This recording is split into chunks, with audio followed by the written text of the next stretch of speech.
রাসূল সাল্লাল্লাহু আলাইহি ওয়াসাল্লাম বলেছেন, যখন ঘুমোতে যাবা এই দোয়াটা পড়বা। দোয়াটা দেখেন কত চমৎকার, কিভাবে নিজেকে আল্লাহর কাছে সমর্পণ করবেন, সঁপে দিবেন। দেখেন রাসূল বলেন, তুমি এটা পড়বা, আল্লাহুম্মা ইন্নী আসলামতু ওয়াজহি ইলাইক। আল্লাহ, আমি আমার সত্তাকে আপনার দিকে সমর্পিত করলাম। ওয়া ফাওয়াদতু আমরি ইলাইক। আল্লাহ, আমি আমার সব কাজকে আপনার কাছে সুপর্দ করলাম।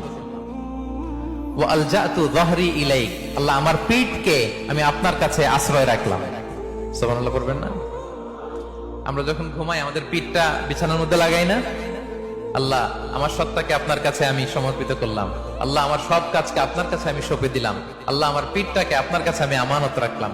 লা মালজা ওয়ালা মানজা মিনকা ইল্লা ইলাইক। আল্লাহ, আপনি ছাড়া আশ্রয় দেওয়ার কেউ নাই। আল্লাহ, আপনি ছাড়া আমাদের মুক্তি দেওয়ার কেউ নাই। আল্লাহ, আপনি যে রাসূল পাঠিয়েছেন সে রাসূলের প্রতি আমি ঈমান আনলাম। আল্লাহ, যে কিতাব আপনি আসমান থেকে পাঠিয়েছেন ওই কিতাবের উপর আমি ঈমান আনলাম। সুবহানাল্লাহ পড়েন। বিষ্ণু ইসলাম বলেন, যখন কেউ এই দোয়াটা পড়বে রাত্রিবেলা, ফাইন মিত্তা, ওই মিন লাইলাতিকা, ওই রাতে যদি তুমি মারা যাও, মিত্তা আলাল ফিতরা, তুমি ফিতরাতের উপর মৃত্যুবরণ করবে।